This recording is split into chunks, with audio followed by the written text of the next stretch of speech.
Hello everybody and welcome back to my YouTube channel. Today's movie review is on the third entry into the DCEU.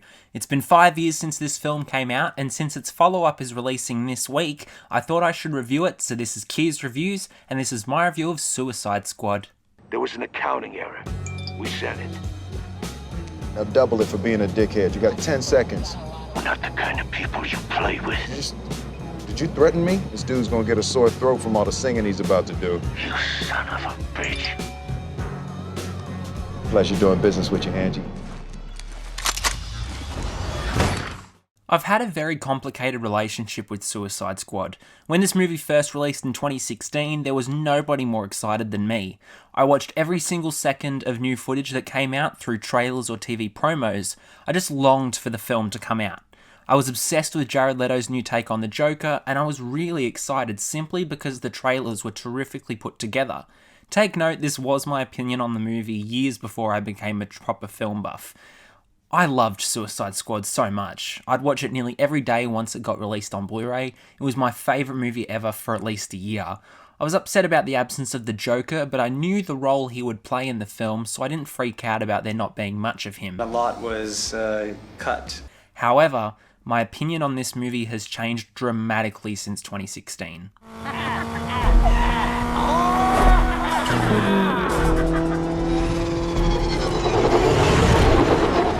Come on, Puddin'! Do it!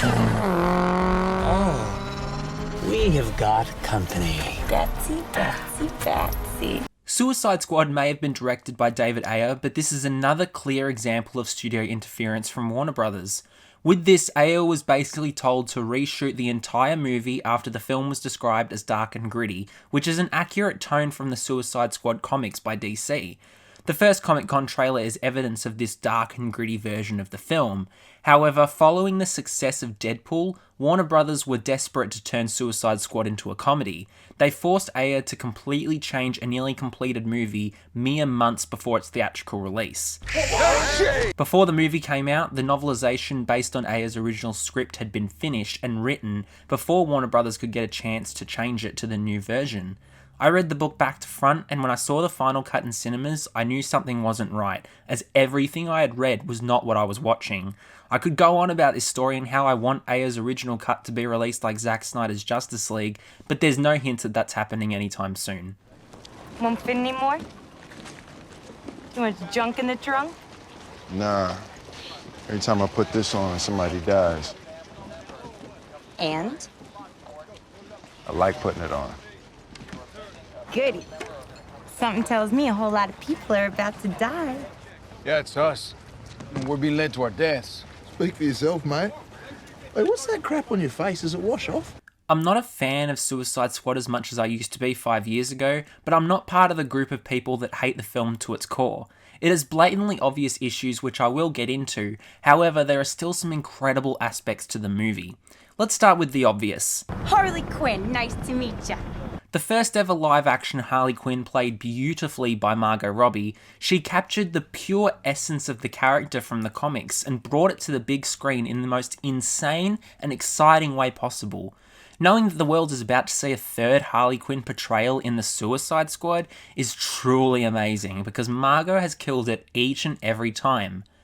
I don't mind Jared Leto as the Joker. He's no Heath Ledger or Joaquin Phoenix, but I believe he took a risk with the character, giving the Joker an interesting new take that I don't overly mind. However, the biggest badass of the entire movie is easily Viola Davis' Amanda Waller. I like her. She gives every single role of hers everything she's got, and I love that about her. She's defined the role so perfectly as Margot has with Harley that I honestly can't see anyone else playing the character in the future. The cast is without a doubt the best part of Suicide Squad simply because of their chemistry and how much they've enjoyed making the film. Flag. They're all around you. Hold. Use extreme caution. I don't like this flag. I don't like it either.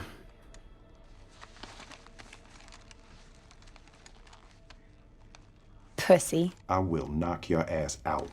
I do not care that you're a girl. Suicide Squad has some really terrible aspects to it. Huh? The soundtrack alone by itself is fantastic and has a nice range, but when it's put on top of a movie that isn't well put together, it really doesn't fit the story at all. The visual effects are awful, and I can only imagine why. Imagine having to rewrite an entire movie, edit it, make completely different visual effects, and marketing it to the public in a completely different way. This is exactly what I was concerned about. I actually admire David Ayer for copying this on the chin and leaving it be for so long. The Snyder Cut movement obviously gave him hope that possibly in the future that dark and gritty original cut of his could come to light with more of the Joker and a better movie. This cut of Suicide Squad is a terribly rushed movie, and it's so obvious that it's hard to ignore. The editing is god-awful, however, the worst part of the movie is the story.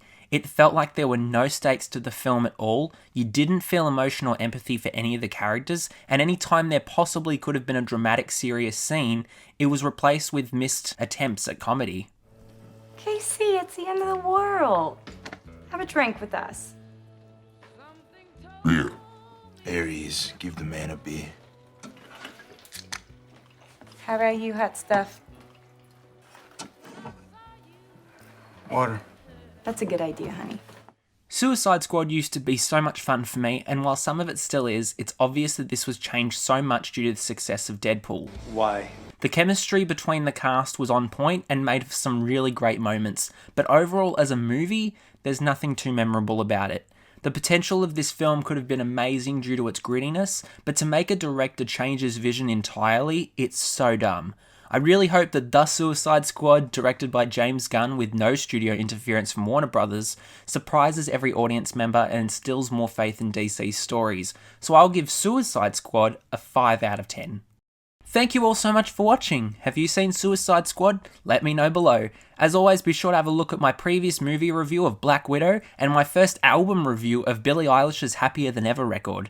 This has been Kiers Reviews, signing off for now. Don't forget to like, follow, and obey.